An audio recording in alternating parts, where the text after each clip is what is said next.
Jesus hat auch die Parabel erzählt, für die gemeint haben, wären mächtig gut und haben sich mehr gerechnet wie die anderen.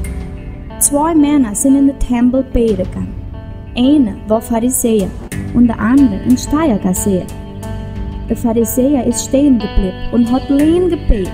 So, Gott, ich danke dir, weil ich nicht abgierig bin aufs Geld und auch nicht unehrlich bin und nicht unanständig wie die anderen Leute.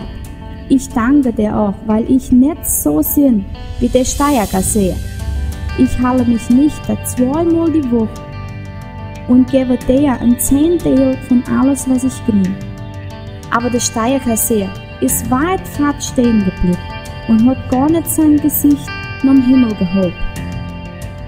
Hat auf die Brust geklopft und sagt: Gott, tu mich dauern, weil ich mache Sünde.